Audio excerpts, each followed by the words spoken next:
So now I would like to invite our next team, Gargi and Shivangi.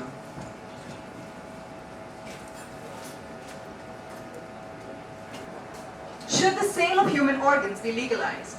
Why? Yes, of course. Sounds almost salacious, right?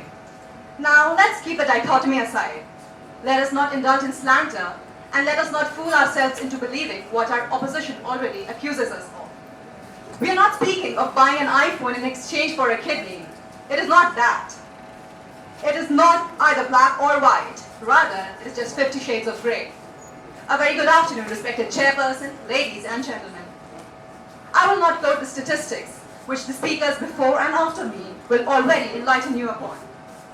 Well, the figures are terrifying.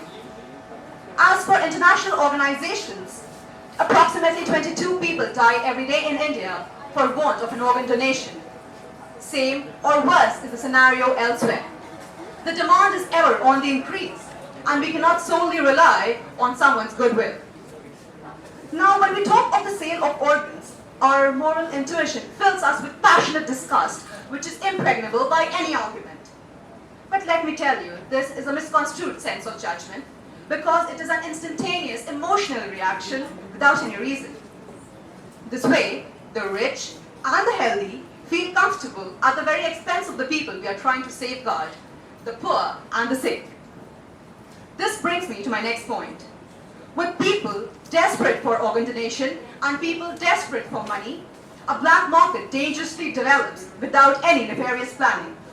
A legal, regulated organ market would not only save lives, but would also disincentivize individuals from turning to the often medically unsound and violent black market.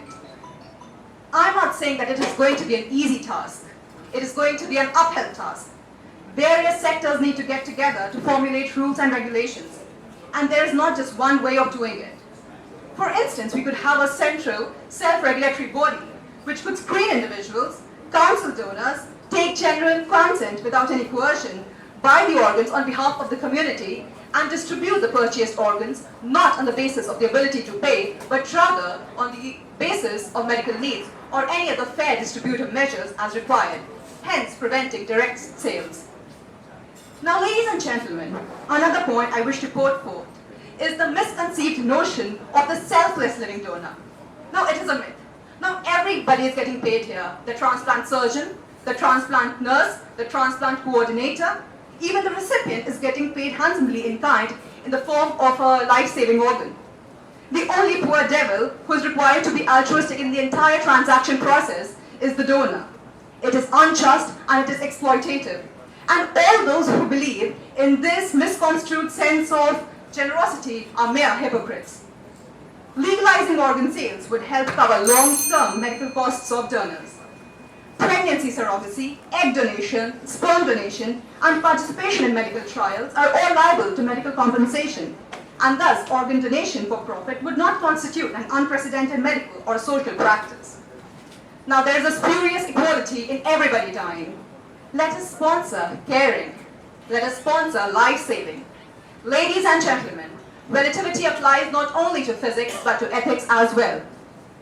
Let's plead away from the emotional drama or the commodification of organ donation, for it is our moral responsibility to do away with this tragic, chronic loss of life and loss of liberty, for disease is confining and health is liberating.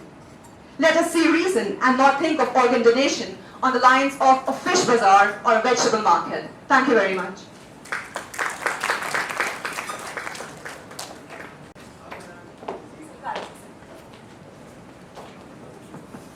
Going back to my ICSE days, go with me to a notary, seal me there your single bond, and in a merry sport, if you repay me not on such a day, in such a place, such sum or sums as I expressed in the conditions, let the forfeit be nominated for an equal pound of your fair flesh, to be cut off and taken from whatever part of your body as pleaseth me. Well, you don't quite know or understand what I'm talking about. So this is a speech made by Shylock in Act 1, Scene 3 of The Merchant of Venice, written by Shakespeare way back in the 1597. Even then, there was an inherent horror in the monetary exchange for living flesh. Years later, we find the same echoes of an age-old exchange. Good afternoon, everybody. The topic for today's debate is outrageous, overambitious, and overtly inhuman. A lot of talk, a lot of debate has been had on this topic virtually all over the world. Advancement in medical science has come up as a double-edged sword. It is saving lives on one hand and it is taking away on the other. Among the many leaps of medicine, transplant has been one of the most revolutionary means. Transplant or replacement is coming up as a solution to so many ailments. A patient of end-stage renal disease benefiting from a donor kidney, or a liver failure patient getting a lease of life with a liver transplant, of course, organ transplantation is a solution. It is a solution indeed. But have we ever thought about the problems it is associated with? Problems which are medical, legal, and social. When talking about the medical implications, there's a lot of data regarding the deteriorating kidney functions progressing to failure in a large number of donors. We have this poor man selling his kidney for providing bread for his family. Few years down the line, and his single kidney fails and he can't even afford to buy a new one.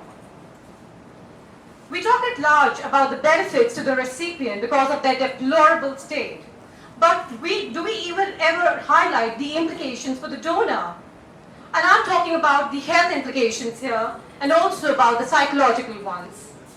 Figures are horrifying and suggest that approximately 40% of the kidney donors are lost to follow up.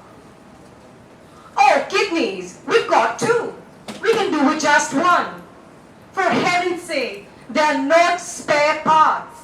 As one kidney takes over the function of two, it begins to fibrose and scar, and hence payment replaces one problem with another which has never ever been quantified.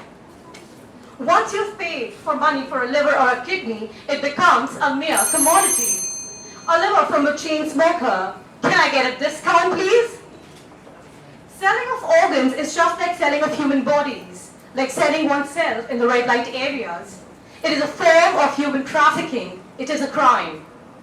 Also, for a donor in real want of money, there is much greater incentive to lie about their medical past, which is not always available or obvious to the doctors, because money changes people. Let's be true to ourselves. The sale of human organs is a human right violation, a crime against humanity. It is appalling and atrocious. It is illegal and should remain so. Thank you very much.